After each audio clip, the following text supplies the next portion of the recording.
क्या झारखंड मुक्ति मोर्चा और कांग्रेस के बीच गठबंधन में सब कुछ ठीक है? क्या कांग्रेस नेता बालमुचु गठबंधन को खतरे में डाल सकते हैं? प्रदीप बालमुचु का अगला फैसला क्या है जिस पर सभी की निगाहें टिकी है? प्रदीप बालमुचु ने ऐसा क्या किया है कि जिसका असर चुनाव के समीकरणों पर पड़ सकता है?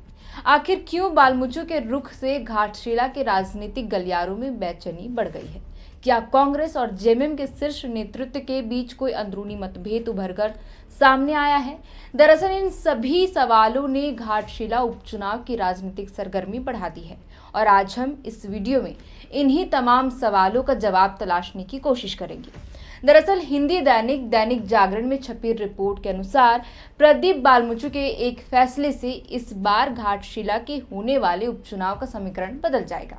रिपोर्ट के मुताबिक कांग्रेस के पूर्व प्रदेश अध्यक्ष शाह घाटशिला से 3 बार के विधायक रहे डॉक्टर प्रदीप बालमुचु इस सीट पर होने वाले उपचुनाव में अपनी दावेदारी पेश की है। चुनाव लड़ने को लेकर वे दिल्ली में जाकर 4 दिन तक रुके थे और बीते कल वापस झारखंड भी लौट आए हैं।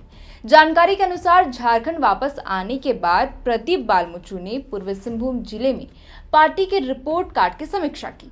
सरायकेला खरसावां में प्रदेश प्रभारी के साथ समितियों के गठन को लेकर हुई बैठक में भी भाग लिया।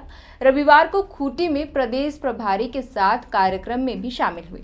कहा जा रहा है कि प्रदीप बालमुचु आज यानी सोमवार को रांची में प्रदेश प्रभारी के राजू के साथ घाटशिला उपचुनाव के विषय में चर्चा करेंगे। प्रदीप बालमुचु ने इससे पहले भी प्रदेश अध्यक्ष के साथ इस बारे में चर्चा की थी। इसके बाद ही वे दिल्ली रवाना हुए थे। वहीं अब दोबारा से घाटशिला उपचुनाव के विषय में दोबारा हुई चर्चा से राजनीतिक सरगर्मी बढ़ गई है। बालमुचु के इस दावे पर आगे पार्टी के निर्णय पर केवल गठबंधन में शामिल झामुमो की ही नजर नहीं टिकी है, बल्कि भाजपा भी इस पर नजर बनाए हुए है। गौरतलब है कि घाटशिला सीट पर लगातार कांग्रेस के चुनाव न लड़ने और गठबंधन के तहत झामुमो के पाले में सीट जाने से कांग्रेस के कई नेता और कार्यकर्ता दूसरे दलों में चले गए।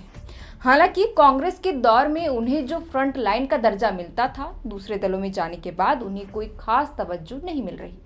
बहरहाल प्रदीप कुमार बालमुचु कांग्रेस पार्टी की ओर से कई अहम जिम्मेदारियां भी निभा चुके हैं।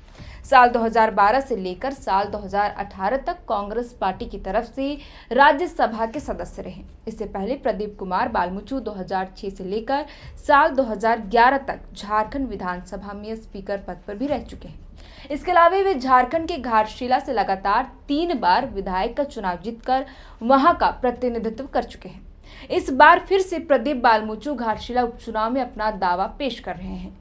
प्रदीप बालमुचु के शैक्षणिक और राजनीतिक जीवन की बात करें तो जमशेदपुर में जन्मे प्रदीप कुमार बालमुचु कोऑपरेटिव कॉलेज जमशेदपुर से बीकॉम की पढ़ाई पूरी की और उसके बाद उन्होंने शैक्षणिक योग्यता को आगे बढ़ाते हुए पीएचडी की डिग्री भी हासिल की। छात्र जीवन से ही एक्टिव पॉलिटिक्स में रुचि रखने वाले प्रदीप कुमार बालमुचु मध्यम वर्गीय परिवार से ताल्लुक रखते हैं और आदिवासी की समस्या के लिए पार्टी के अंदर और बाहर मुखर होकर आवाज बुलंद करते रहे। हालांकि वे 2019 के विधानसभा चुनाव से पहले कांग्रेस पार्टी का साथ छोड़कर आजसू का दामन थाम लिया था, लेकिन साल 2022 में दोबारा से प्रदीप कुमार बालमुचु ने घर वापसी कर ली। प्रदीप बालमुचु राजनीति के पुराने खिलाड़ी भी माने जाते हैं और इस उपचुनाव में कांग्रेस व बालमुचु के निर्णय पर घाटशिला का समीकरण बदल सकता है। ऐसे में घाटशिला में राजनीतिक बेचैनी भी बढ़ने लगी है। इधर भाजपा खेमे में भी चर्चाएं शुरू हो गई है। भाजपा का वोट बैंक शहरी क्षेत्र में अधिक है, वहीं दूसरी ओर प्रदीप बालमुचु की पकड़ ग्रामीण इलाकों के अलावे शहरी क्षेत्र में भी अच्छी मानी जाती है।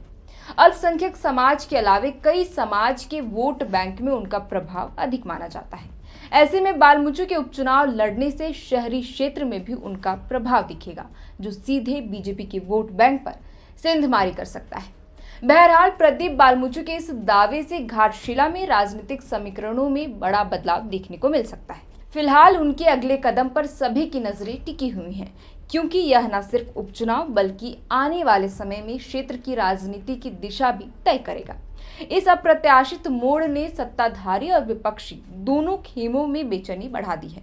खैर, ये देखना दिलचस्प होगा कि क्या प्रदीप बालमुचु ही गठबंधन में शामिल कांग्रेस की ओर से घाटशिला उपचुनाव में रणभूमि पर उतरेंगे या महागठबंधन की ओर से कोई और। आपको क्या लगता है, हमें कमेंट कर जरूर बताएं। फिलहाल के लिए इस वीडियो में इतना ही। आप देख रहे थे द फोर्थ पिलर। हमारा नाम है शरतन। बहुत बहुत शुक्रिया।